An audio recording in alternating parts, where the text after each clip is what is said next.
بدعة ضلالة وكل ضلالة في النار. قال حسن البصري رحمه الله: حدثني 70 من أصحاب رسول الله صلى الله عليه وسلم أن رسول الله صلى الله عليه وسلم كان يمسح على الخفين।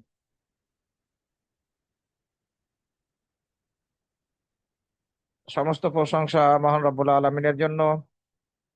অতঃপর সালাত ও সালাম পাঠ করছি নবী মুহাম্মদ সাল্লাল্লাহু আলাইহি ওয়াসাল্লাম এবং তাঁর সকল অনুসারীদের প্রতি। আল্লাহুম্মা সাল্লি আলাইহি ওয়া আলাইহিম। সম্মানিত ভাই ও বোনেরা, হ্যালো তানভীর।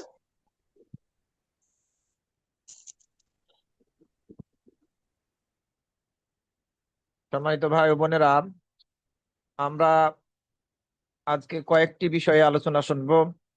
বিষয়গুলো সহজ। আমরা আলোচনা করব, একে অপরকে আমরা স্মরণ করাতে যাচ্ছি এই আলোচনার মাধ্যমে। আর যদি আমাদের মাঝে কোনো ত্রুটি থাকে এই বিষয়গুলোর ব্যাপারে, তাহলে আমরা ইনশাআল্লাহ এই আলোচনার মাধ্যমে সংশোধন করে নেব নিজেদেরকে। প্রথম বিষয় সেটি হচ্ছে চামড়ার মোজার উপরে মাসা করা। চামড়ার মোজার উপরে মাসা করা মর্মে আহলে সুন্নাত ওয়াল জামাতের সকলেই ইজমা করেছেন যে সফরে এবং বাড়িতে থাকা অবস্থায় চামড়ার মোজার উপরে মাসা করা জায়েজ। সকলে একমত, প্রয়োজন থাক অথবা প্রয়োজন না থাক। সফরে এবং বাড়িতে থাকা অবস্থায় প্রয়োজন হোক থাক অথবা না থাক, আমরা মাসা করতে পারবো। নারী পুরুষ এক্ষেত্রে কোনো পার্থক্য নেই। তবে এর বিরোধিতা করেছে শিয়ারা এবং খারেজিরা। তাদের বিরোধিতা করার দ্বারা কোনো যায় আসে না। তাদের বিরোধিতা করাটা আমাদের গণ্য করা যাবে না, কারণ তারা আহলে সুন্নাত ওয়াল জামাতের অন্তর্ভুক্ত না। হাসান বাসরি রাহিমাহুল্লাহ বলছেন, আমাকে 70 জন, রাসূল সাল্লাল্লাহু আলাইহি ওয়াসাল্লামের 70 জন সাহাবী হাদিস বর্ণনা করে শুনিয়েছেন রাসূল সাল্লাল্লাহু আলাইহি ওয়াসাল্লাম চামড়ার মোজার উপরে মাসা করতেন। চামড়ার মোজার উপরে মাসা করতেন রাসূল সাল্লাল্লাহু আলাইহি ওয়াসাল্লাম।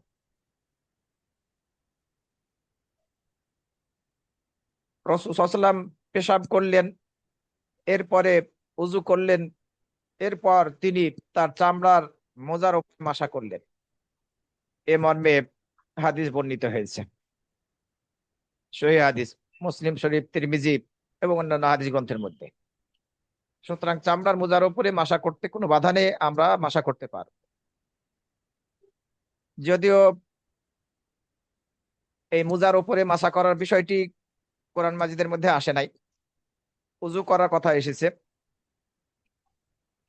তায়াম্মুম কথা এসেছে পবিত্র মাটি দিয়ে, কিন্তু মোজার উপরে মাসা করার কথা আসে নাই। যে আয়াতটি বর্ণিত হয়েছে, আল্লাহ রাব্বুল আলামিন যে আয়াতের মধ্যে বলেছেন উযু করার বিষয় এবং তায়াম্মুম করার বিষয়, ওই আয়াতটি হচ্ছে আগের। এবং রাসূল সাল্লাল্লাহু আলাইহি ওয়াসাল্লাম যে চামড়ার মোজার উপরে মাসা করেছেন, এটি হচ্ছে পরের, এটি পরের ঘটনা। কারণ এ হাদিস বর্ণনা করেছেন জারীর রাদিয়াল্লাহু আনহু। তিনি শেষের দিকে এসে ইসলাম গ্রহণ করেছিলেন। আর যে আয়াতের মধ্যে উযুর বিবরণ এসেছে কোরআনের মধ্যে, তায়াম্মুম কথা বলা হয়েছে, সেটি আগের আয়াত, ওনার ইসলাম গ্রহণ করার পূর্বেই। সুতরাং এই মোজার উপরে মাসা করার বিষয়টি এটি প্রমাণিত, রাসূল সাল্লাল্লাহু আলাইহি ওয়াসাল্লাম করেছেন। কিন্তু শর্ত কি? মোজার উপরে মাসা করার শর্ত কি? মোজার উপরে মাসা করার শর্ত হচ্ছে ওযু অবস্থায় মোজা পড়তে হবে। চামড়ার মোজা ওযু অবস্থায় পড়তে হবে। আপনি যদি ওযু অবস্থায় মোজা না পরেন, তাহলে এই মোজার উপরে মাসা করতে পারবেন না। হয়তোবা উম আপনি মোজা পরলেন, চামড়ার মোজা, এরপরে ওযু করা ছাড়াই আপনি এই মোজার উপরে মাসা করতে পারবেন না। রাসূল সাল্লাল্লাহু আলাইহি ওয়াসাল্লাম থেকে বুখারী এবং মুসলিম শরীফের মধ্যে হাদিস বর্ণিত হয়েছে, তিনি পবিত্র অবস্থায় অর্থাৎ ওযু অবস্থায় মোজা পরেছেন এবং সেই মোজার উপরে মাসা করেছেন। এই মর্মে হাদিস বর্ণিত হয়েছে বুখারী এবং মুসলিম শরীফের মধ্যে। আমরা মাসা করব, এই মাসাটা কতটুকু সময়ের জন্য?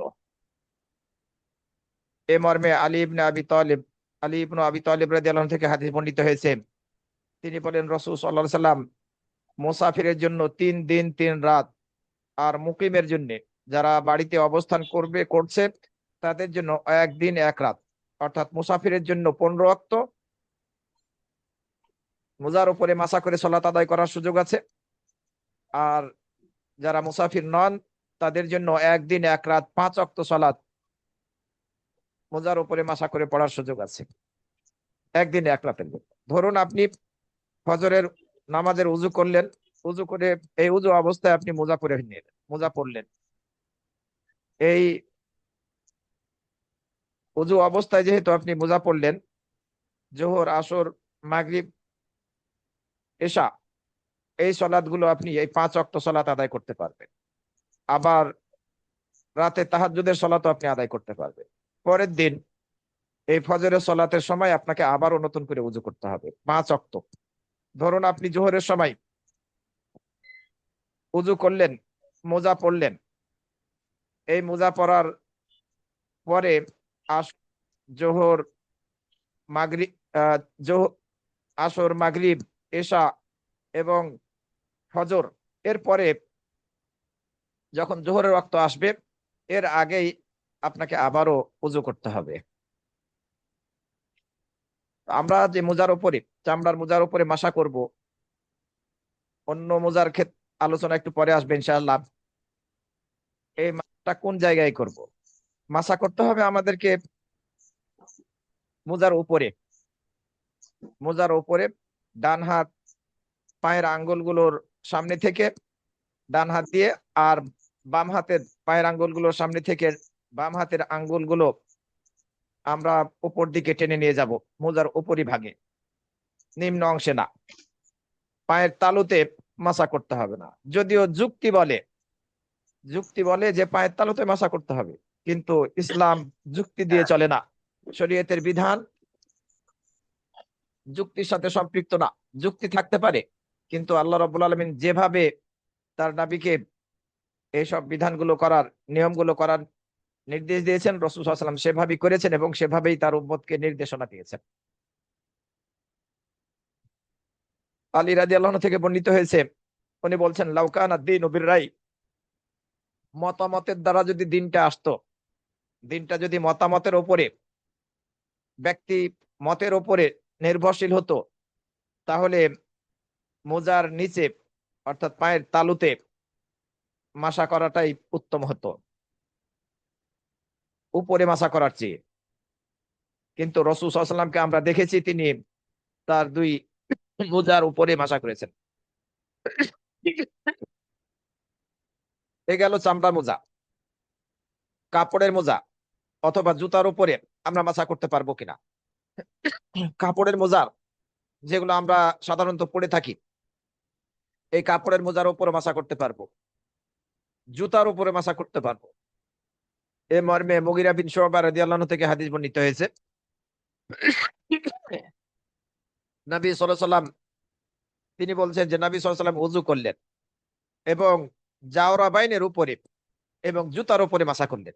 আলাল জাওরাবাইন, খুব শব্দটি, খুব ফাইন শব্দটি, মানে 2টি চামড়ার মোজা। আর জাওরাবাইন হচ্ছে কাপড়ের মোজা এবং চামড়ার মোজা উভয়টাকে বোঝায়। কন্যা আলাইন এবং জুতা।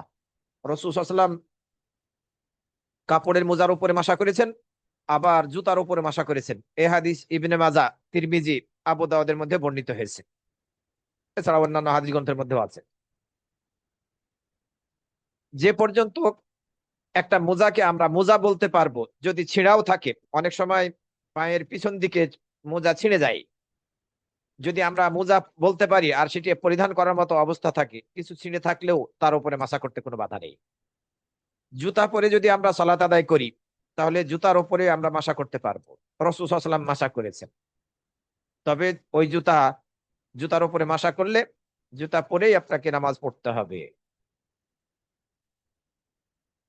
পাগড়ির ওপরেও আমরা মাসা করতে পারবো, এটা যদিও মাথা মাসা করার সাথে সম্পৃক্ত। পাগড়ির ওপরেও আমরা মাসা করতে পারবো। যখন আমরা উযু করি, উযু করার সময় কপালে রাসূল সাল্লাল্লাহু আলাইহি ওয়াসাল্লাম মাসা করেছেন, আর পাগড়ির উপরে মাসা করেছেন, এ মর্মে আবার 2 মোজার উপরে মাসা করেছেন, হাদিসের মধ্যে বর্ণিত হয়েছে। ধরুন আপনি পাগড়ি পরে আছেন, এই পাগড়িটা খুললে সমস্যা হবে, বাঁধতে কষ্টকর হবে, পুনরায় পাগড়িটা প্যাঁচ দিতে সমস্যা হবে, যদি এরকম মনে করেন তাহলে পরে সেক্ষেত্রে আপনি এই পাগড়ির উপরে মাসা করতে পারবেন, মোজার উপরে তো মাসা করতেই পারবেন। পাগড়ির উপরে মাসা করার সময় কপাল সহকারে পাগড়ির উপরে মাসা করতে হবে, কারণ কানা ইয়ামসাহু আলাল কুফাইন, আন্না রাসূলুল্লাহ সাল্লাল্লাহু আলাইহি ওয়াসাল্লাম কানা ইয়ামসাহু আলাল কুফাইন ওয়া আলা নাসিয়াতিহি ওয়া আলা ইমামাতিহি। তিনি 2 চামড়ার মোজার উপরে মাসা করতেন এবং তার কপাল এবং পাগড়ির উপরে মাসা করতেন। আবু দাউদের 150 নম্বর হাদিস। সুতরাং যেমনি ভাবে আমরা মোজার উপরে মাসা করতে পারবো, অনুরূপ ভাবে পাগড়ির উপরেও আমরা মাসা করতে পারবো। মুসলিম শরীফের মধ্যে পাগড়ির উপরে মাসা করা মর্মেও হাদিস বর্ণিত হয়েছে 524 নম্বরে। তবে যে আমরা যে জুতার কথা বললাম, যেখানে আপনি জুতা পরে সলাত আদায় করার মতো পরিবেশ আছে, সেখানে আপনি মাসা করতে পারবেন, জুতা পরে সলাত আদায় করবেন। ধরুন কোথাও বাইরে গিয়েছেন, প্রচন্ড শীত, আপনি উজু করলেন, জুতা পরে আছেন, ফাঁকা জায়গাতে আপনাকে নামাজ পড়তে হবে, এই অবস্থায় আপনি জুতার উপরে, যদি উজু করা অবস্থায় আপনি জুতা পরে থাকেন, তাহলে পারে জুতার উপরে মাসা করতে পারবেন। এই মাসা, মোজার উপরে মাসা, সেটা চামড়ার মোজা হোক, কাপড়ের মোজা হোক, অথবা জুতা হোক, এই মাসাটা বাতিল হয়ে যাবে 3টি কারণে। 1 নম্বর কারণ হচ্ছে, যখন নির্দিষ্ট সময় পার হয়ে যাবে, 3 দিন 3 রাত মুসাফিরের সময় যখন পার হয়ে যাবে, তখন এই মাসা বাতিল হয়ে যাবে, আর মাসা করা যাবে না। অনুরূপ ভাবে 1 দিন 1 রাত যখন এই সময়টা পার হয়ে যাবে, বাড়িতে থাকাকালীন সময়ে মুকিম অবস্থায়, তখন এরপরে আর মাসা করার সুযোগ থাকবে না, ওই মাসা করার বিধানটা বাতিল হয়ে যাবে এই ব্যক্তির ক্ষেত্রে। দ্বিতীয় কারণ হচ্ছে যে, যদি জুনবি অবস্থার সম্মুখীন হয়, মোজার উপরে মাসা করেছিল কিন্তু জুনবি হয়ে গেল, বীর্যস্খলন ঘটে গিয়েছে, এই অবস্থায় মাসা বাতিল হয়ে যাবে, কারণ এই সময়ে তার উপরে গোসল করা ফরজ। পেশাব পায়খানা, ঘুম, এই সব কিছু মোজার উপরে মাসা করতে বাধা দিবে না। তবে জুনবি হয়ে গেলে সেক্ষেত্রে মোজার উপরে মাসা করা যাবে না। আরো একটি কারণ হচ্ছে, আপনি যদি 2 পা থেকে মোজা খুলে ফেলেন, একবার মাসা করেছেন, মাসা করার পরে আপনি মোজা খুলে ফেললেন, আপনার এই মাসা বাতিল হয়ে যাবে, মাসা করার আর সুযোগ থাকবে না।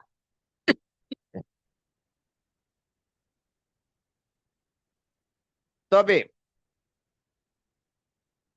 আপনি উজু করেছেন, উজু করার পরে আপনি মাসা করেননি, পরবর্তী সময়ের জন্য আপনার ওই আগের উজুই আছে, আপনি যদি মোজা খুলে ফেলেন তাহলে পারে আবারও পড়তে পারেন, যেহেতু আপনার ওই উজু আগের উজু আছে, আপনি আবারও মোজাটা পড়তে পারবেন, কোনো সমস্যা নেই। আরো একটি বিষয় হচ্ছে, যে ব্যক্তি 2 ডবল মোজা পড়বে, উজু অবস্থায় ডবল মোজা পড়লো, এই 2 মোজার উপরে মাসা করার সুযোগ আছে।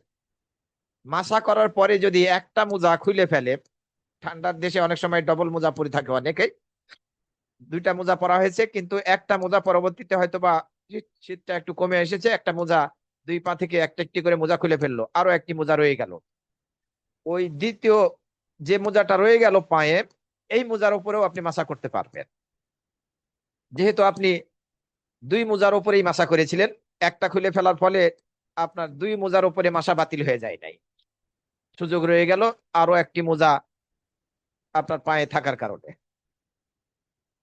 তবে যদি আপনি একটা মোজা পরেন, এরপরে এটির উপরে আহ তো মাসা করতে পারবেন,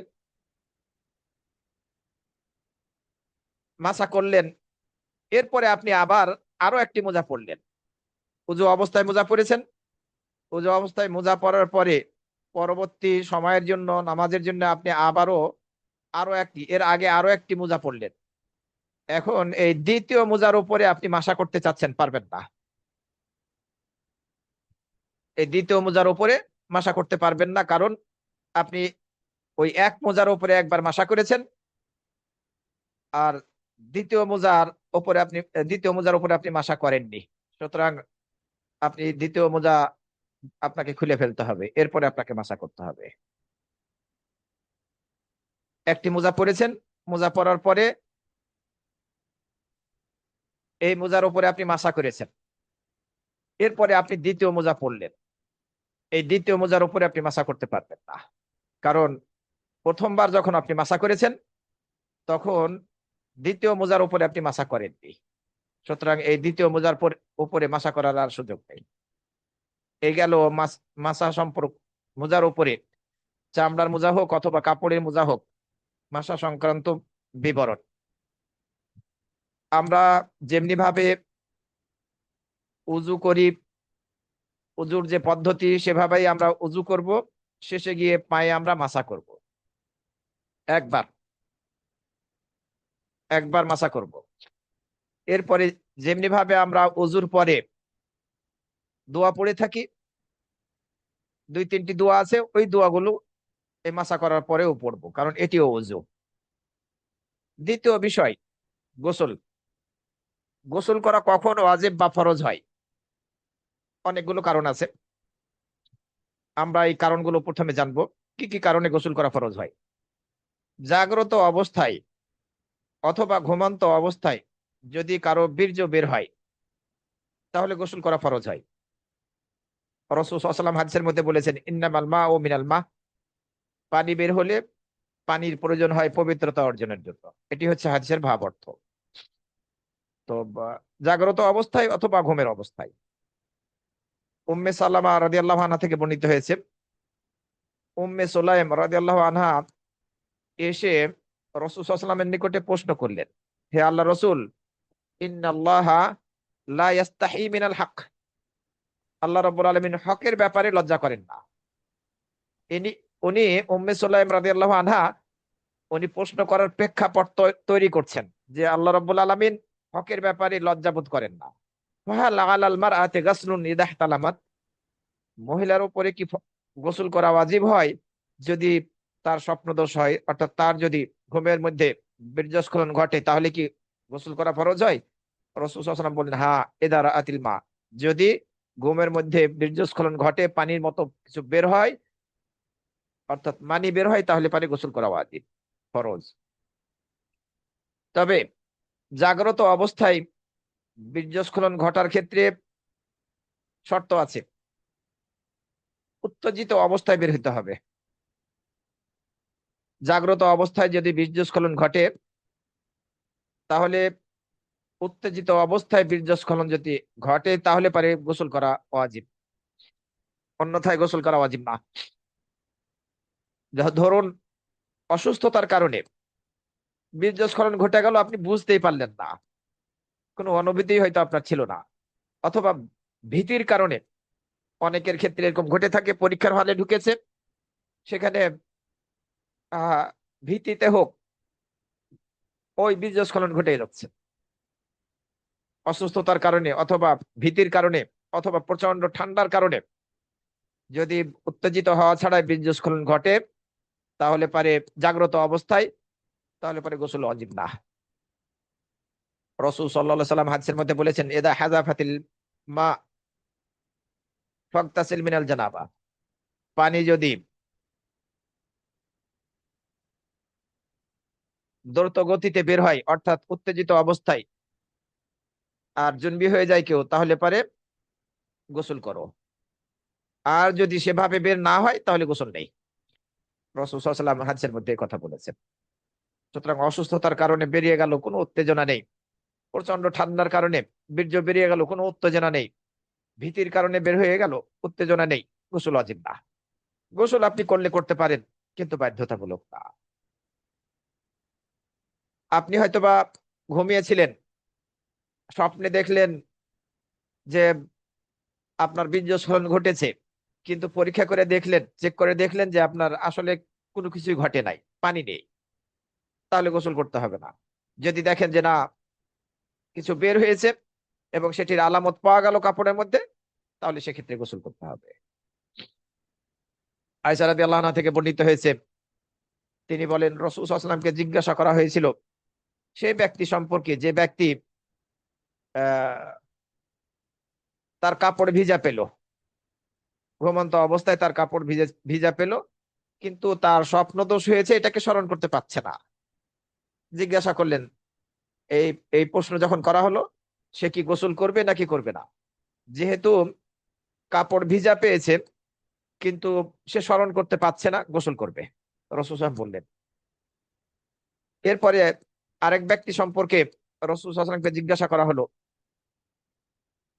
তার স্বপ্নদোষ হয়েছে, সে ঘুমের মধ্যে এমন কোনো কিছু অনুভব করেছে, কিন্তু তার কোনো আলামত পেল না, কাপড়ে কোনো চিহ্ন নেই।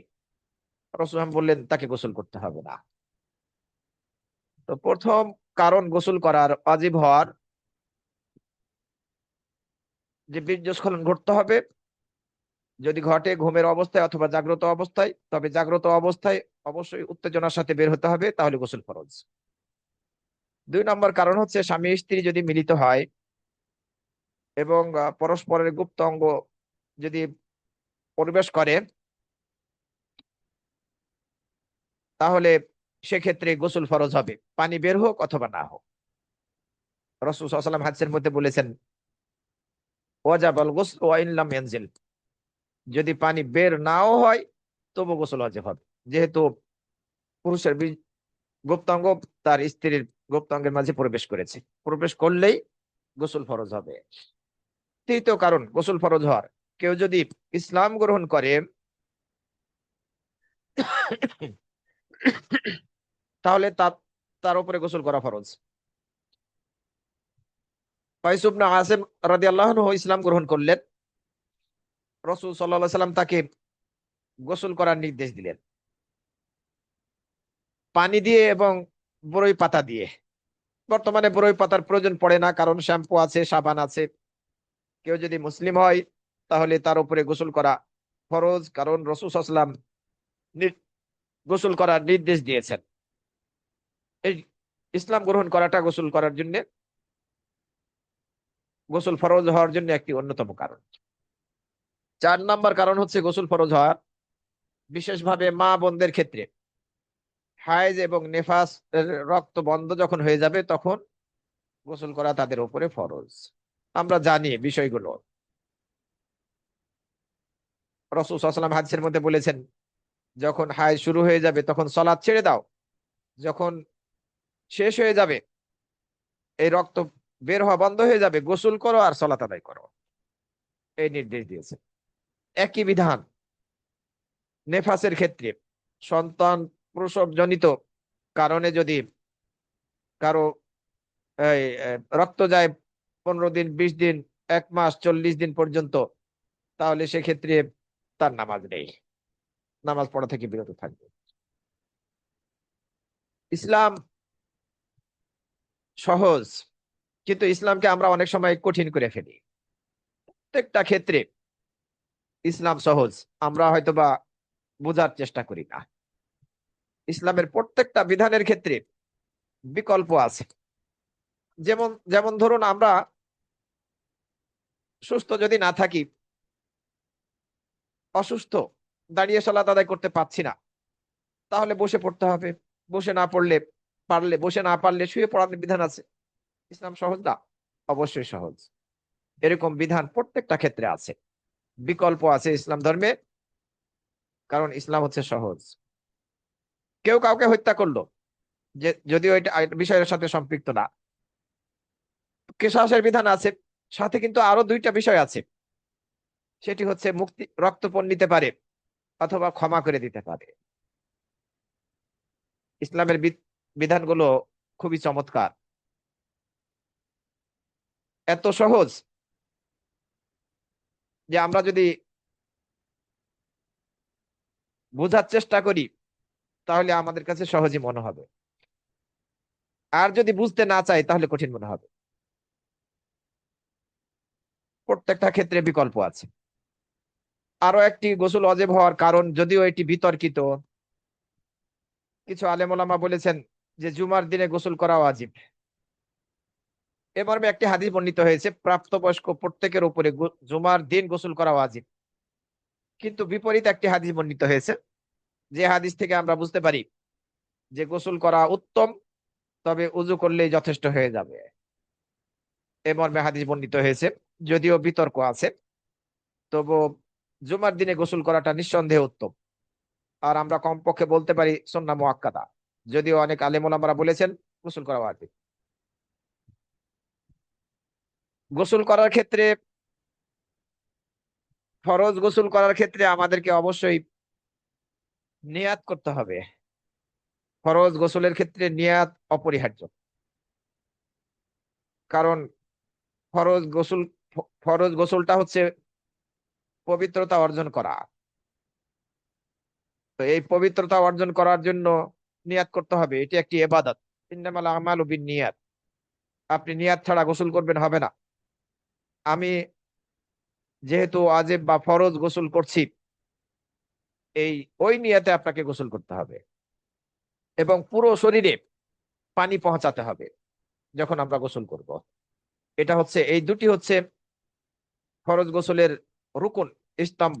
নিয়াত থাকতে হবে অন্তর থেকে, শাব্দিক নিয়াত নয়, এবং পুরো শরীরে পানি পৌঁছাতে হবে। তবে গোসলে, ফরজ গোসলের ক্ষেত্রে কিছু মুস্তাহাব ভালো আমল আছে, এই আমল আমরা করতে পারি, যদিও সেটি বাধ্যতামূলক না।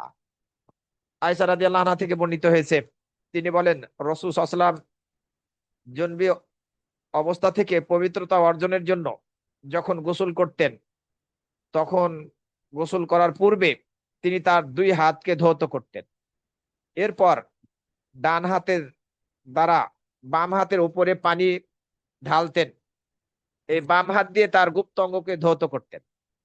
ডান হাতে পানি নিয়ে বাম হাতে দিতেন, আর এই বাম হাত দিয়ে গুপ্ত অঙ্গকে ধৌত করতেন। প্রথমে হাত, দুই হাত ধোয়া, এরপরে ডান হাত দিয়ে পানি বাম হাতে ঢেলে গুপ্ত অঙ্গকে ধৌত করতেন। এরপরে রাসূল সাল্লাল্লাহু আলাইহি ওয়াসাল্লাম সলাতের নাই, নামাজের জন্য আমরা যেভাবে উযু করি এভাবে উযু করতেন। সুম্মা ইয়াখুযুল মা ফা ইউদখিলু আসাবিআহু ফি উসুলিশ শা'r। এরপরে রাসূল সাল্লাল্লাহু আলাইহি ওয়াসাল্লাম একটু পানি নিতেন, পানি নিয়ে এই মাথার চুলগুলোর মধ্যে ঢুকাতেন, আঙ্গুলগুলো ঢোকাতেন, যাতে এই চুলগুলোর গোড়াতে গোড়াতে পানি পৌঁছে যায়। এরপরে রাসূল সাল্লাল্লাহু আলাইহি ওয়াসাল্লাম পুরো শরীরে, মাথার উপরে পানি ঢেলে দিতেন 3 বার, এবং পুরো শরীর ধৌত করতেন। এরপরে পা ধুতেন। এভাবে হাদিসের মধ্যে বর্ণিত হয়েছে। তবে এগুলো বাধ্যতামূলক না।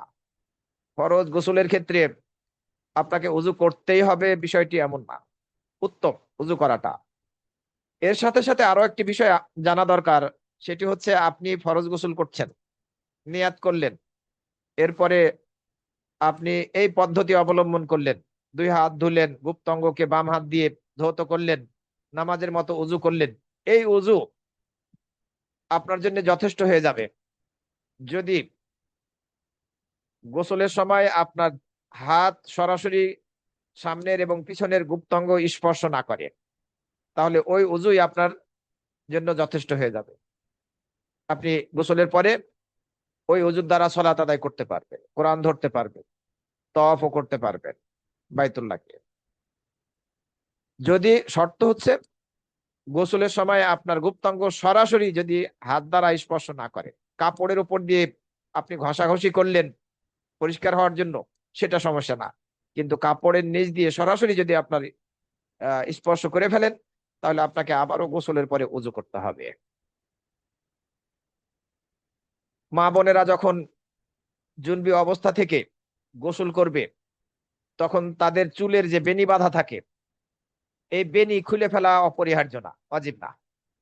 জুনবি অবস্থায় যে বেনি করা থাকে, এই বেনিটা খুলে ফেলাটা অপরিহার্য না। পানি ঢুকাতে হবে চুলের মধ্যে, চুলের জড়গুলোতে, কিন্তু বেনি খুলে পানি পৌঁছাতে হবে বিষয়টি এমন না। এর বিপরীত হচ্ছে যখন মাসিক হবে, হায়েজ অবস্থা থেকে গোসল করবে, তখন চুলের বেনি খুলে ফেলতে হবে। যখন হায়েজ অবস্থা থেকে গোসল করবে তখন চুলের বেনি খুলে ফেলতে হবে। কিন্তু জুনবি অবস্থা থেকে যখন গোসল করবে পবিত্রতা অর্জনের জন্য, তখন চুলের বেনি খোলা অপরিহার্য না। খুললে খুলতে পারবে, কিন্তু অপরিহার্য না। তবে উভয় ক্ষেত্রে চুলের গোড়ায় পানি পৌঁছাতে হবে। বিশেষভাবে জুনবি অবস্থায়, হায়েজ অবস্থায় আপনাকে বেশি সতর্কতা অবলম্বন করতে হবে পবিত্রতা অর্জনের জন্য। মা বোনদের ক্ষেত্রে বলছি, হায়েজ থেকে পবিত্র যখন হবেন তখন আপনার মাথাকে খুব ভালোভাবে ঘষা দিতে হবে, যাতে ঠিক মতো চুলের গোড়াগুলোতে পানি পৌঁছে যায়। এরপরে আপনি পুরো শরীরে পানি ঢালবেন। এরপরে আপনি একটি সুগন্ধযুক্ত কাপড় নেবেন, এর দ্বারা আপনার গুপ্তাঙ্গকে পরীক্ষা করবেন, বা কোনো রক্ত টক্ত যদি লেগে থাকে সেটাকে পরিষ্কার করে ফেলবেন। তো বা হায়েজের ক্ষেত্রে আপনার মাথার বেনি খুলে ফেলতে হবে। জুনবি থেকে পবিত্রতা অর্জনের সময় যখন গোসল করবে তখন এই চুলের বেনি খুলে ফেলাটা অপরিহার্য না। এই দুটির মধ্যে পার্থক্য করে, দুই গোসলের মধ্যে পার্থক্য করে হাদিস বর্ণিত হয়েছে। স্বামী স্ত্রী উভয়ে একসাথে এক পাত্র থেকে পানি নিয়ে ফরজ গোসল আদায় করতে পারবে, ফরজ গোসল করতে পারবে। একে অপরের গুপ্তাঙ্গের দিকে দৃষ্টি দিলে তাকালেও তাতে কোনো সমস্যা নেই। আয়েশা রাদিয়াল্লাহু আনহা বলছেন, কুনতু আগতাসিলু আনা ওয়া রাসূলুল্লাহ সাল্লাল্লাহু আলাইহি ওয়াসাল্লাম মিন ইনাইন ওয়াহিদিন ওয়া নাহনু জুনুবান। আমি এবং রাসূল সাল্লাল্লাহু আলাইহি ওয়াসাল্লাম এক পাত্র থেকে পানি নিয়ে গোসল করছিলাম, এ অবস্থায় যে আমরা দুইজনই জুনবি ছিলাম, দুইজনই জুনবি ছিলাম। তো গোসলের সাথে এই সব বিষয়গুলো সম্পৃক্ত রয়েছে। আমরা যখন ফরজ গোসল করব বা ফরজ গোসল ছাড়া নরমাল গোসল করব, এরপরে উযু করার নিয়াত করব, এই গোসলের শেষে উযুর যে দোয়া আছে সেটা পড়তে হবে। গোসল করার পরে যে উযুর দোয়া আছে, যেহেতু উযুর নিয়াত করেছি, গুপ্ত অঙ্গে সরাসরি হাত দেই নাই, উযু আমার আছে, এই গোসলের পরে আমাকে আপনাকে উযুর দোয়া পড়তে হবে, এটা খেয়াল রাখতে হবে। কিছু গোসল আছে যেগুলো মুস্তাহাব, অপরিহার্য না। স্বামী স্ত্রী মিলিত হচ্ছে, একবার মিলিত হলো, এরপরে আবারও মিলিত হতে চাচ্ছে, এই দুই মিলিত হওয়ার মাঝে গোসল করা মুস্তাহাব, অপরিহার্য না। আবু রাফে থেকে বর্ণিত হয়েছে, নবী সাল্লাল্লাহু আলাইহি ওয়াসাল্লাম এক রাতে তার সকল স্ত্রীর নিকটে গিয়েছিলেন এবং প্রত্যেক স্ত্রী থেকে নিকট থেকে বের হয়ে তিনি গোসল করেছেন।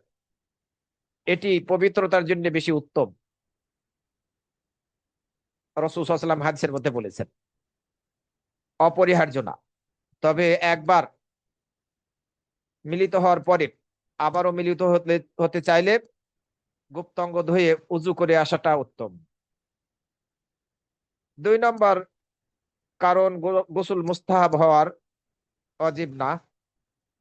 কোনো মা বোন যদি হায়েজ অবস্থায় নেই, তবে রোগজনিত কারণে রক্ত যাচ্ছে, রোগজনিত কারণে রক্ত যাচ্ছে, উনি চাইলে প্রত্যেকটা সলাতের জন্য গোসল করবে, বাধ্যতামূলক না। তবে প্রত্যেকটা সলাতের আগে তার গুপ্তাঙ্গকে, যেহেতু রোগজনিত কারণে রক্ত যাচ্ছে, প্রত্যেকটা সলাতের পূর্বে তার গুপ্তাঙ্গকে পরিষ্কার করতে হবে, এরপরে উযু করবে। কিন্তু তিনি যদি চান গোসল করতে পারবে প্রত্যেকটা সলাতের পূর্বে। আবার 3 বার চাইলে তিনবার গোসল করতে পারেন। জোহর এবং আসর, এই দুই সালাতকে, জোহরকে কিছু পিছিয়ে আর আসরকে কিছুটা এগিয়ে নিয়েছে, এর আগে গোসল করে 2টা ওয়াক্ত আদায় করলো। অনুরূপ ভাবে মাগরিব আর এশার ক্ষেত্রে গোসল করে, 2 সালাতের জন্য গোসল করে তারপরে দুটি সালাত আদায় করলো, আর ফজরের জন্য একটি গোসল করলো। এই 3টি গোসল করার সুযোগ আছে, যদি চাই তাহলে করতে পারবে, বাধ্যতামূলক না। জোহরের সালাতকে পিছিয়ে দিলেন আর আসর সালাতকে একটু এগিয়ে নিয়ে আসলেন, এভাবে একবার গোসল। মাগরিবেরটা পিছিয়ে এশারটা কিছুটা এগিয়ে নিয়ে এসে আরেকবার গোসল, আর ফজরের সালাতের পূর্বে আর একটা গোসল। গোসল যদি নাও করে কোনো সমস্যা নেই, ওযু করলেই হয়ে যাবে গুপ্তাঙ্গ পরিষ্কার পরিচ্ছন্ন করার পর। যদি কেউ বেহুশ হয়ে যায়, বেহুশ হয়ে যাওয়ার পরে যখন হুঁশ ফিরে আসবে, তখন গোসল করাটা মুস্তাহাব, বাধ্যতামূলক না। রাসূল সাল্লাল্লাহু আলাইহি ওয়াসাল্লাম যখন বেহুশ হয়ে গিয়েছিলেন, তখন পানি নিয়ে আসার নির্দেশ দিয়েছিলেন, পাত্রে পানি দিতে বলেছিলেন। তো সাহাবী আয়েশা রাদিয়াল্লাহু আনহা বলছেন যে আমরা পানি দিলাম, এরপরে রাসূল সাল্লাল্লাহু আলাইহি ওয়াসাল্লাম গোসল করলেন, কিন্তু আবারও তিনি বেহুশ হয়ে গেলেন। তো গোসল করা অপরিহার্য না, এটি মুস্তাহাব, যদি বেহুশ হওয়ার পরে যখন হুঁশ ফিরে আসবে। 4 নাম্বার মুস্তাহাব গোসল হচ্ছে কোন মুশরিক, কোন মুশরিককে দাফন করার পরে গোসল করা। মুশরিক ব্যক্তিকে দাফন করতে হলো, এরপরে আপনি গোসল করবেন, এটি মুস্তাহাব। আলী বিন আবি তালিব রাদিয়াল্লাহু আনহু থেকে বর্ণিত হয়েছে, তিনি নবী সাল্লাল্লাহু আলাইহি ওয়াসাল্লামের নিকটে এসে বললেন, ইন্না আবা তালিব মাতা, আবু তালেব মারা গিয়েছে, অর্থাৎ আলী রাদিয়াল্লাহু আনহুর পিতা।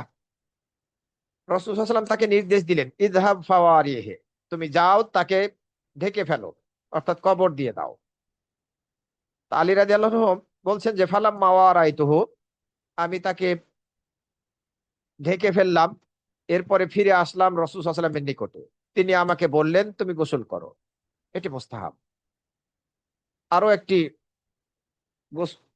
মুস্তাহাব গোসল হচ্ছে 2 ঈদের জন্য গোসল করা এবং আরাফার দিন গোসল করা, এটি মুস্তাহাব, বাধ্যতামূলক না। আলী রাদিয়াল্লাহু আনহুকে এক ব্যক্তি প্রশ্ন করলো গোসল সম্পর্কে, তিনি বললেন ইগতাসিল কুল্লা ইয়াউমিন ইন শি'তা, তুমি চাইলে দৈনন্দিন গোসল করো। ফাকালা লা, আল গোসলুল লাযী হুয়াল গোসল, এই গোসল বুঝাচ্ছি না, যে গোসল করাটা উত্তম সেই গোসলের কথা আমি জিজ্ঞাসা করছি। বললেন জুমার দিনের গোসল, আরাফাত দিনের গোসল, ঈদের দিনের গোসল, 2 ঈদ, কুরবানি এবং ঈদ উল ফিতর, 2 ঈদের দিনের গোসল, এগুলো মুস্তাহাব। জুমার দিনের কথাটাও এখানে বলা হয়েছে, আমরা আগেই জেনে এসেছি যে এটা বিতর্কিত, কেউ কেউ এটিকে ওয়াজিব বলেননি জুমার দিন গোসল করাটাকে, আর কেউ অনেকে বলেছেন যে এটা ওয়াজিব। আরো একটি গোসল করার কারণ হচ্ছে মৃত ব্যক্তিকে যদি কেউ গোসল দেয়, মুস্তাহাব হচ্ছে তার জন্য সে নিজে গোসল করবে। মান গাসসালা মাইয়াতান ফালিয়াগতাসিল, রাসূল সাল্লাল্লাহু আলাইহি ওয়াসাল্লাম হাদিসের মধ্যে বলেছেন যে কোনো মৃত ব্যক্তিকে গোসল দেওয়া হবে, সে যেন গোসল করে। এছাড়া উমরা অথবা হজ্জের জন্য যখন ইহরাম বাঁধবে, তখন গোসল করাটা মুস্তাহাব, অপরিহার্য নয়। গোসল করাটা মুস্তাহাব, অপরিহার্য নয়। গোসল করেছেন মর্মে হাদিস বর্ণিত হয়েছে, রাসূল সাল্লাল্লাহু আলাইহি ওয়াসাল্লাম গোসল করেছেন, কিন্তু এটি বাধ্যতামূলক না ইহরাম বাঁধার সময়। মক্কায় প্রবেশের সময় গোসল করা মুস্তাহাব। আব্দুল্লাহ ইবনে ওমর রাদিয়াল্লাহু আনহু থেকে বর্ণিত হয়েছে, তিনি যখন মক্কায় আগমন করতেন, তখন তিনি সকাল পর্যন্ত জিতুয়া নামক স্থানে অপেক্ষা করতেন, এরপরে গোসল করতেন, তারপরে মক্কায় দিনের বেলা প্রবেশ করতেন, গোসল না করে প্রবেশ করতেন না। এবং উনি উল্লেখ করেছেন যে নবী সাল্লাল্লাহু আলাইহি ওয়াসাল্লাম এরকম করতেন, অর্থাৎ গোসল না করে তিনি মক্কায় প্রবেশ করেন। গোসলের সাথে সম্পৃক্ত এই বিষয়গুলো আলোচিত হলো। 3 নম্বরের বিষয়, সেটি হচ্ছে পবিত্র মাটি দিয়ে তায়াম্মুম করা, এটি শরীয়ত সম্মত, যেটি সূরা আল মায়েদার মধ্যে আল্লাহ রাব্বুল আলামিন উল্লেখ করেছেন। তোমরা যদি অসুস্থ থাকো অথবা সফরে থাকো অথবা তোমাদের কেউ পায়খানা থেকে আসে অথবা তার স্ত্রীকে সাথে মিলিত হয়ে থাকে, পানি পেলে না, তোমরা পানি পেলে না, তাহলে পবিত্র সাঈদান তাইয়্যিবা, পবিত্র মাটি দিয়ে তায়াম্মুম করো এবং তোমাদের চেহারা এবং আহ হাতকে মাসা করো। এই আয়াতের মধ্যে আমরা জানি পবিত্র মাটি দিয়ে আমরা পবিত্রতা অর্জন করতে পারবো। পবিত্র মাটি গোসলের স্থল অভিষিক্ত হবে, আবার ওযুর স্থল অভিষিক্ত হবে।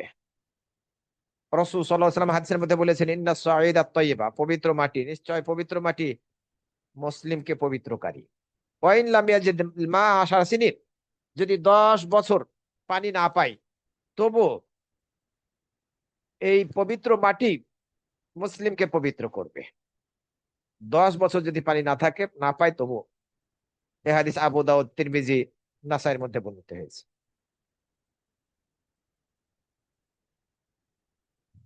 পবিত্র মাটি দিয়ে তায়াম্মুম করাটা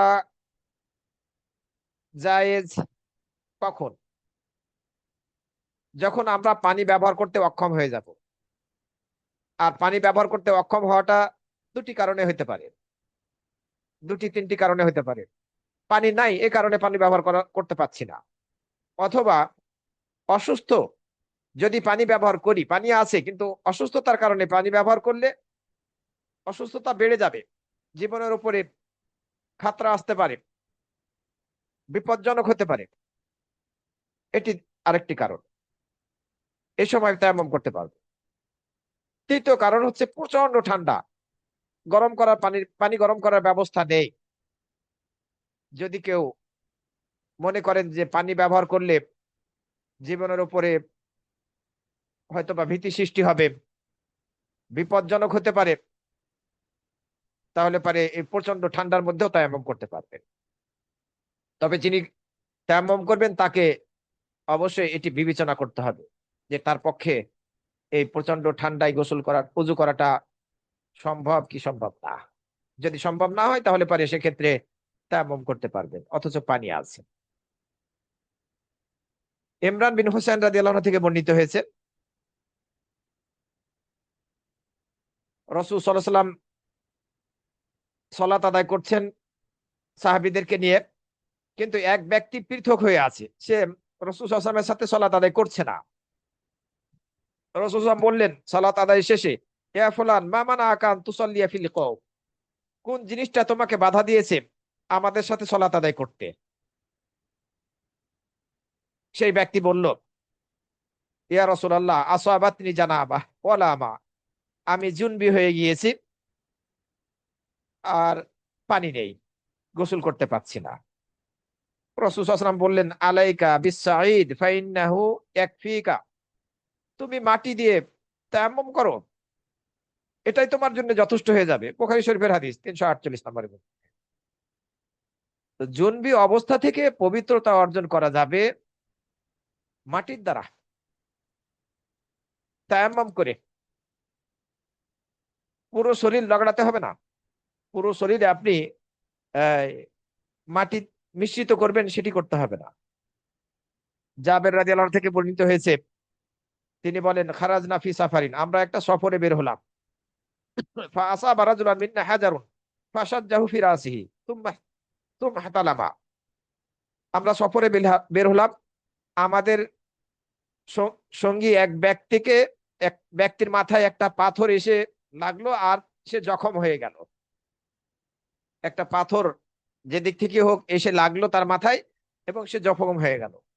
এরপরে সে, তার স্বপ্নদোষ হলো, বীর্যস্খলন ঘটেছে ঘুমের মধ্যে, এই অসুস্থ অবস্থায়, আহত মাথা নিয়ে, রক্তাক্ত মাথা নিয়ে।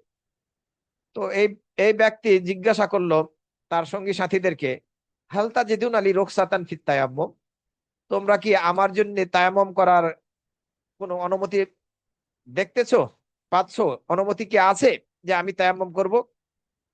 ফাকালু মা নাজিদু লাকা রুখসাতান ওয়া আনতা তাকদিরু আলাল মা, না, তোমার জন্য তো কোনো আমরা সুযোগ দেখছি না, তুমি পানি ব্যবহার করতে সক্ষম, তোমার জন্য কোনো সুযোগ দেখছি না, কোনো অনুমতি নেই, তোমাকে পানি ব্যবহার করতেই হবে। এই ব্যক্তি গোসল করলো, গোসল করার পরে মারা গেল। ফালাম্মা কাদিমনা আলা রাসূলিল্লাহি সাল্লাল্লাহু আলাইহি ওয়াসাল্লাম, আমরা যখন রাসূল সাল্লাল্লাহু আলাইহি ওয়াসাল্লামের নিকটে আসলাম, ফিরে আসলাম, এই ঘটনা রাসূল সাল্লাল্লাহু আলাইহি ওয়াসাল্লামকে জানানো হলো। তখন রাসূল সাল্লাল্লাহু আলাইহি ওয়াসাল্লাম বললেন ধমক দিয়ে, কাতালুহু, তারা ওই ব্যক্তিকে হত্যা করেছে, কাতালাহুমুল্লাহ, আল্লাহ তাদেরকে হত্যা করে। রাসূল সাল্লাল্লাহু আলাইহি ওয়াসাল্লাম বদদুয়া করলেন রাগান্বিত হয়ে। আল্লাহ সাআলু ইদ লাম ইয়ালামু, তারা কেন জিজ্ঞাসা করেনি যদি তারা না জানে? শরীয়তের বিধান সম্পর্কে যদি না জানা থাকে, তাহলে তারা জিজ্ঞাসা করেনি কেন? ফাইন্নামা শিফাউল আইয়িব আসওয়াল, অজ্ঞ ব্যক্তির ওষুধ হচ্ছে প্রশ্ন করা। ইন্নামা কানা ইয়াকফিহি আন ইয়াতায়াম্মাম, তার জন্য যথেষ্ট ছিল তায়াম্মুম করা। এই হাদিস আবু দাউদ সহ অন্যান্য হাদিস গ্রন্থের মধ্যে বলে। তো অনেক সময় অপবিত্র জুনবি হয়ে গেলেও আমরা পানি ব্যবহার না করতে পারার কারণে, অক্ষম হওয়ার কারণে তায়াম্মাম করে পবিত্রতা অর্জন করতে পারবো, এই হাদিস তারই প্রমাণ বহন করে। আরো একটি হাদিস এর সাথে সম্পৃক্ত, আমর ইবনে আস রাদিয়াল্লাহু আনহু থেকে বর্ণিত হয়েছে, আন্নাহু লাম্মা বুইসা ফি গাজওয়াতি যাতিস সালাসিল, আমর ইবনে আস রাদিয়াল্লাহু আনহুকে যখন যাতুস সালাসিল যুদ্ধে প্রেরণ করা হলো, এই জাতুস সালাসিল যুদ্ধ এই কারণে যে কাফের মুশরিকরা যখন যুদ্ধ করতে এসেছিল তখন তারা পরস্পরকে বেঁধে রেখেছিল যাতে ভেঙে না যায়, এই জন্য জাতুস সালাসিল বলা হয়েছে। তো আমর ইবনে আস রাদিয়াল্লাহু আনহু বলছেন, ইহতালাম তো, এই সফরের সময় ইহতালাম তো ফি লাইলাতিন বারিদাতিন শাদীদাতিল বারদ, প্রচন্ড ঠান্ডার রাতে আমার স্বপ্নদোষ হয়ে গেল, ঘুমন্ত অবস্থায় বীর্যস্খলন ঘটে গিয়েছে।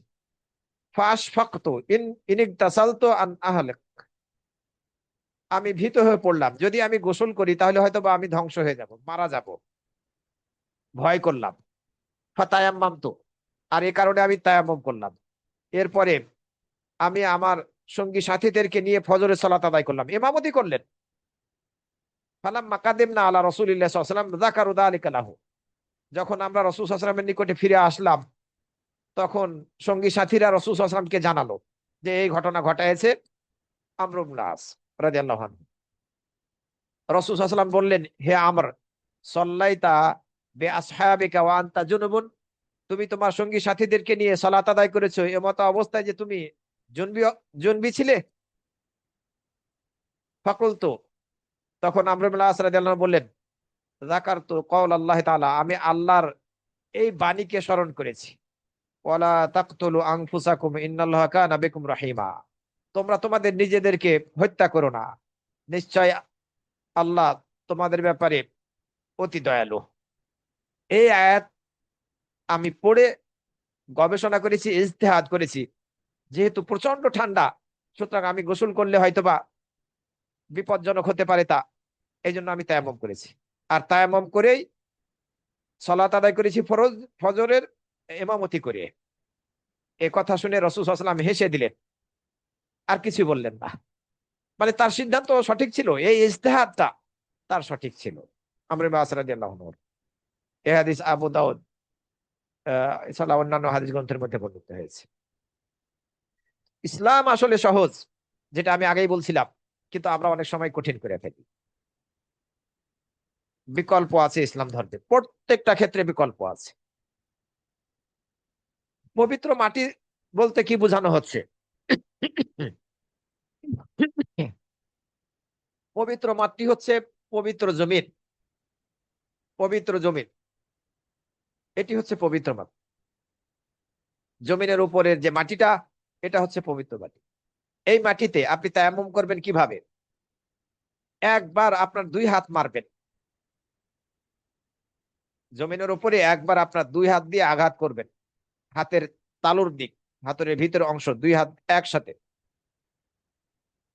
এরপরে যদি কোনো ধুলাবালু লেগে থাকে তাহলে সেক্ষেত্রে ফু দিবেন, ফু দিয়ে আপনার চেহারা এবং হাতকে মাসা করবেন, আপনার চেহারা, পুরো চেহারা এবং হাত কবজি পর্যন্ত মাসা করবেন। এটি হচ্ছে তায়াম্মুমের নিয়ম, যেটা হাদিসের মধ্যে বর্ণিত হয়েছে। একবার, দুইবার না।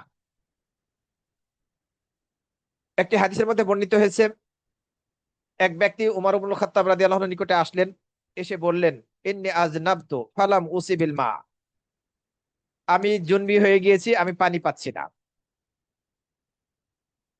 ফাকালা আম্মার ইবনু ইয়াসির লি উমর ইবনুল খাত্তাব রাদিয়াল্লাহু আনহু, এ সময় আম্মার বিন ইয়াসির রাদিয়াল্লাহু আনহু উমর ইবনুল খাত্তাব রাদিয়াল্লাহু আনহুকে উদ্দেশ্য করে বললেন, আমা তাযকুরু আন্না কুন্না ফি সাফারিন, আপনি কি স্মরণ করছেন না, আপনার কি মনে পড়ছে না যে আমি এবং আপনি কোনো একটা সফরে ছিলাম? ফাম্মা আনতা ফালাম তুসাল্লি, আপনি সালাত আদায় করেননি। ওয়া আম্মা আনা ফাতাম্মাআকতু ফাসাল্লাইতু, আপনি যেহেতু জুনবি অবস্থায় ছিলেন, পবিত্র হতে পারেননি, এই জন্য আপনি সালাত আদায় করেননি। কিন্তু আমি মাটিতে গড়াগড়ি করে পবিত্রতা অর্জন করেছিলাম এবং সালাত আদায় করেছিলাম। ফাযাকারতু লিন-নবী সাল্লাল্লাহু আলাইহি ওয়াসাল্লাম, নবী সাল্লাল্লাহু আলাইহি ওয়াসাল্লামকে এই ঘটনা উল্লেখ করলাম। নবী সাল্লাল্লাহু আলাইহি ওয়াসাল্লাম বললেন, তোমাকে মাটিতে গড়াগড়ি করতে হতো না। ইন্নামা কানা ইয়াকফিকা হাকাযা, তোমার জন্য এরূপ করাটাই যথেষ্ট ছিল। ফাদরাবান নবী সাল্লাল্লাহু আলাইহি ওয়াসাল্লাম বিকাফাইহিল আরদা, নবী সাল্লাল্লাহু আলাইহি ওয়াসাল্লাম তার দুই হাতকে জমিনে মারলেন। এরপরে দুই হাতে ফু দিলেন। এরপর এই দুই হাত দ্বারা তার চেহারা এবং তার দুই হাত কবজি পর্যন্ত মাসা করলেন। বুখারী শরীফের 338 নম্বর হাদিস। প্রশ্ন হচ্ছে, আপনি যে তায়াম্মুম করবেন, এই তায়াম্মুম দুইবার হাত মারবেন নাকি একবার মারবেন? একবার হাত মারার হাদিসই হচ্ছে বেশি সঠিক। সুতরাং একবার হাত মারবেন দুই হাত, এরপরে চেহারা এবং দুই হাত মাসা করবেন। আগে চেহারা মাসা করবেন নাকি দুই হাত মাসা করবেন, এটা নিয়েও কিছুটা বিতর্ক আছে। যদিও অনেক আলেম বা বেশিরভাগ আলেম ওলামারা বলেছেন চেহারা মাসা করবে আগে, তারপরে হাত। তবে একটি হাদিসের মধ্যে পাওয়া যায় বা দুটি হাদিসের মধ্যে পাওয়া যায় হাত মাসা করার কথা আগে, এরপরে চেহারা মাসা করার কথা। তো যাই হোক, আহ যেটাই করা হোক জায়েজ আছে, সমস্যা নাই। তায়াম্মুম করলাম, এই তায়াম্মুম কিসের দ্বারা নষ্ট হবে? যে সব কিছুর দ্বারা উযু নষ্ট হয়, এই তায়াম্মুমের দ্বারা, তায়াম্মুমও সে সব কিছুর দ্বারা নষ্ট হবে। যখনই পানি পাওয়া যাবে না, পানি ছিল না এই জন্য আপনি তায়াম্মুম করেছেন, এখন পানি পেয়ে গিয়েছেন, আপনার ওই তায়াম্মুম নষ্ট হয়ে যাবে। আপনি পানি ব্যবহার করতে অক্ষম ছিলেন, এখন আপনি সক্ষম হয়ে গেছেন, আপনার তায়াম্মুম বাতিল হয়ে যাবে। কিন্তু আপনি তায়াম্মুম করে নামাজ পড়ে ফেলেছেন, পানি পাননি এই জন্য আওয়াল ওয়াক্তে নামাজ পড়ে ফেলেছেন, এই ওয়াক্ত আরো বাকি রয়ে গিয়েছে, দীর্ঘ সময় বাকি রয়েছে ওয়াক্তের, আপনি পরবর্তীতে পানি পেয়ে গেলেন, আপনার আর নামাজ পড়তে হবে না। তায়াম্মুম করে যে নামাজ পড়ে ফেলেছেন, ওই নামাজই আপনার জন্য যথেষ্ট হয়ে যাবে। আপনাকে তায়াম্মুম করে আর নামাজ পুনরায় পড়তে হবে না। আবু সাইদ খুদরি রাদিয়াল্লাহু আনহু থেকে একটি হাদিসের মধ্যে বর্ণিত হয়েছে, তিনি বলেন, খারাজা রাজুলানি ফি সাফারিন, দুই ব্যক্তি সফরে বের হয়েছিল। হাদারাতি সলাতের সময় এসে পড়লো।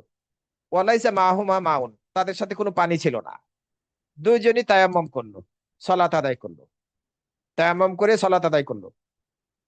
সুম্মা ওয়াজাদা আল মাআ ফিল ওয়াক্ত, সলাত আদায় করার পরে দুইজনই অক্ত থাকা অবস্থায় পানি পেয়ে গেল।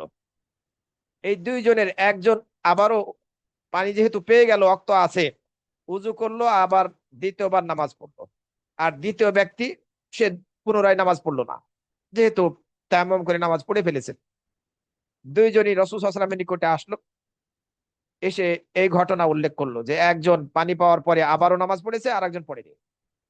রাসূল সাল্লাল্লাহু আলাইহি ওয়াসাল্লাম সেই ব্যক্তিকে বললেন, সেই সাহাবীকে বললেন, যে ব্যক্তি পুনরায় সালাত আদায় করেনি, তুমি সুন্নাতি কাজ করেছো,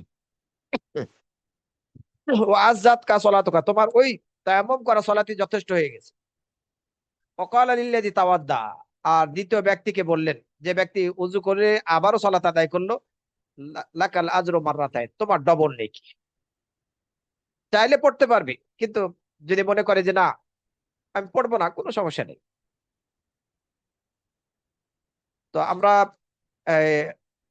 যে সব কিছুর দ্বারা উযু নষ্ট হয়, সেসব কিছুর দ্বারা আপনার তায়াম্মুম নষ্ট হবে। তায়াম্মুম করার পূর্বে আমাদেরকে খেয়াল রাখতে হবে, অবশ্যই বিসমিল্লাহ বলে শুরু করতে হবে, নিয়াত করতে হবে।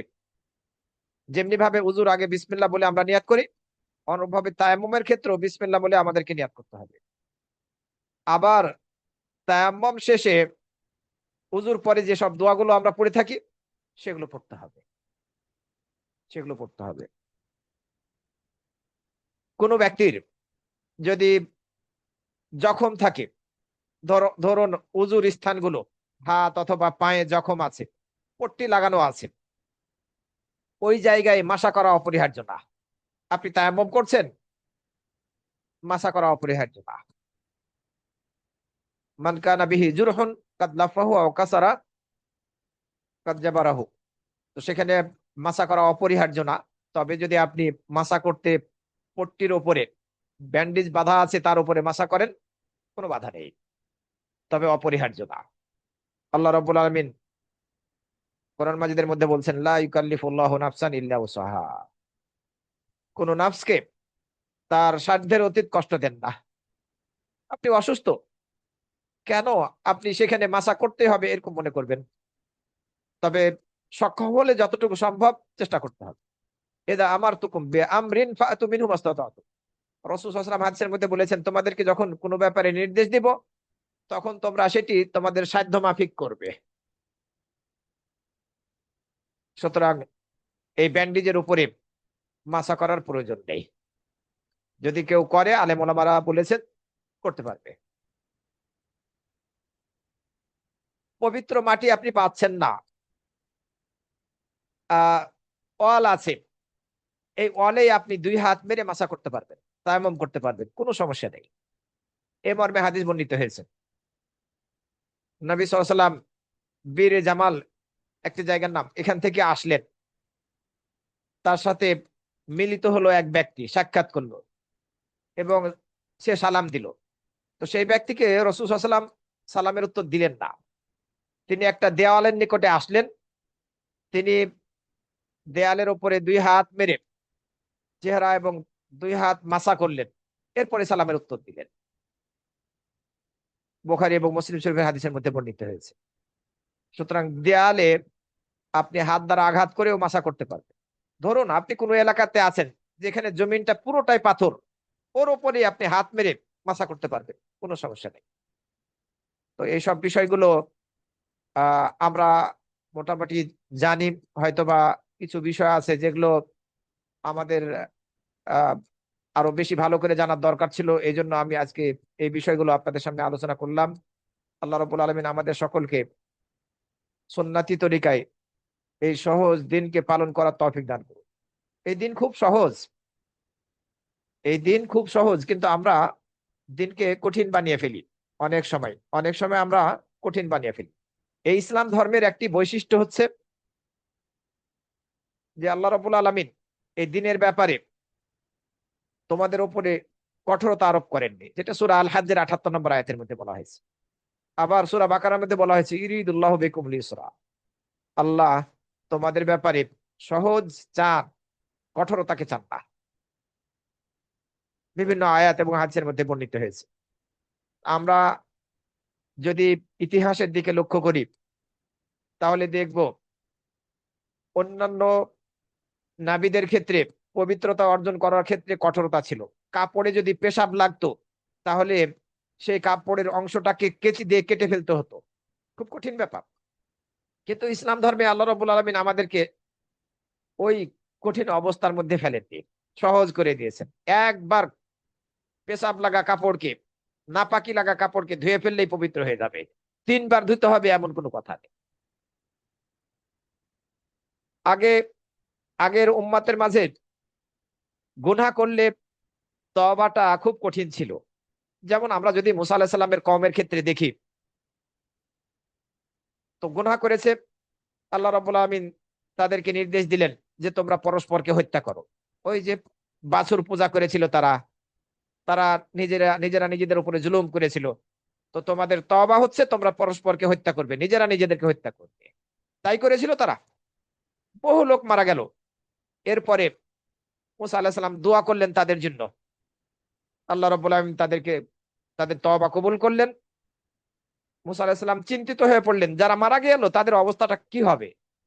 তাফসীরের মধ্যে এসেছে আল্লাহ রাব্বুল আলামিন আহ মুসা আলাইহিস সালামকে বললেন যে তারা জীবিত, আমার নিকটে তাদেরকে রিজিক দেওয়া হচ্ছে। তারা আমার নিকটে জীবিত, আল্লাহর নিকটে তাদেরকে রিজিক দেওয়া হচ্ছে, শাহাদাতের মর্যাদা তারা লাভ করলো। আর যারা জীবিত ছিল তাদেরকে ক্ষমা করে দেওয়া হয়েছে, তাদের তওবা কবুল হয়েছে। তো আমরা চিন্তা করে দেখেছি কি, এই পাপ থেকে, গুনাহ থেকে বাঁচার জন্য পরস্পরকে হত্যা করতে হয়েছে, নিজেরা নিজেদেরকে হত্যা করেছে তরবারির দ্বারা, খঞ্জরের দ্বারা। কিন্তু আল্লাহ রাব্বুল আলামিন এই মুখের ভাষা দ্বারা আমাদেরকে সহজ পন্থা দিয়ে দিয়েছেন। তওবা করার দ্বারা আমরা, মুখের ভাষা দিয়ে তওবা করার দ্বারা, ক্ষমা প্রার্থনা করার দ্বারা আমরা নাজাত পেয়ে যাই। এত সহজ ধর্ম, এরপরেও আমরা অনেক সময় বোঝার চেষ্টা করি না। সম্মানিত ভাই বোনেরা, আল্লাহ রাব্বুল আলামিন সিয়ামের ক্ষেত্রে, হজের ক্ষেত্রে, একটা ক্ষেত্রেই বিকল্প রেখেছেন। আবার গুনাহগুলো ক্ষমা করার ক্ষেত্রে বিভিন্ন পন্থা আছে। আপনি ভালো কাজ করলেন, ভালো কাজের দ্বারা আপনার মন্দ কাজগুলো মোচন হয়ে যাবে। সূরা হুদের 114 নম্বর আয়াতের মধ্যে আল্লাহ রাব্বুল বলছেন, ওয়া আকিমিস সালাহ তরাফাইন নাহার ওয়া যুলাফাম মিনাল লাইলি ইন্নাল হাসানাত ইউযহিবনা সাইয়্যাত। তুমি দিনের দুই প্রান্তে সালাত আদায় করো এবং রাতের কিছু অংশে, নিশ্চয় নেকির কাজগুলো, হাসানাত গুলো মন্দ কাজগুলোকে দূরে সরিয়ে দেয় সৎ কাজের দ্বারা। তবে ছোট গুনাহগুলো সৎ কাজের দ্বারা আল্লাহ রাব্বুল আলামিন ক্ষমা করে দিবেন। বড় গুনাহের জন্য আমাদেরকে তওবা করতে হবে। ক্ষেত্র বিশেষে সৎ কাজের দ্বারা বড় গুনাহ ক্ষমা পাওয়া যেতে পারে। যেমনটি একটি হাদিসের মধ্যে বর্ণিত হয়েছে, এক সাহাবী এসে রাসূলকে বললেন, ইয়া রাসূলুল্লাহ ইন্নী আযনাবতু যাববান আযীমান, আমি বড় গুনাহ করে ফেলেছি, আমার কি কোনো ক্ষমা আছে? রাসূল সাল্লাল্লাহু আলাইহি ওয়াসাল্লাম বললেন, তোমার মা আছে? না। তোমার খালা আছে? হ্যাঁ, খালা আছে। তুমি তোমার খালার সাথে সদাচরণ সদ্ব্যবহার করো। ক্ষেত্র বিশেষে আল্লাহ রাব্বুল আলামিন বড় গুনাহ ক্ষমা করে দিতে পারে। আবার আল্লাহ রাব্বুল আলামিন অনেক সময় কষ্টে দেওয়ার দ্বারা, বিপদ আপদ দিয়ে গুনাহগুলোকে মোচন করেন।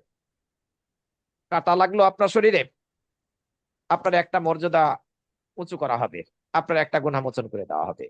আপনি চিন্তিত, চিন্তার দ্বারা আপনার গুনাহ ক্ষমা হবে। তো এভাবে বিপদ আপদের দ্বারা আল্লাহ রাব্বুল আলামিন গুনাহগুলোকে মোচন করে দেবেন। তো আল্লাহ আমাদের জন্য এই ইসলাম ধর্মকে সহজ করে দিয়েছেন। আরো উদাহরণ দেওয়া যায়। আগের যুগের উম্মাত গুলোর মাঝে নির্দিষ্ট স্থানে ইবাদত করতে হতো, ওই গির্জাতে গিয়ে সেখানে সালাত আদায় করার সুযোগ ছিল। কিন্তু এই উম্মতের জন্য সহজ করে দেওয়া হয়েছে, এই পৃথিবীর যে কোনো প্রান্তে, সেটি মসজিদ না হোক, ফাঁকা জায়গা হোক, মরুভূমি হোক, মাঠ ময়দান হোক, নামাজের সময় হয়ে গেল, সেখানেই আমরা সালাত আদায় করতে পারবো। সেটাই মসজিদ, জমিনকে মসজিদ বানিয়ে দেওয়া হয়েছে। তো আমাদের জন্য সহজ করে দেওয়া হয়েছে না?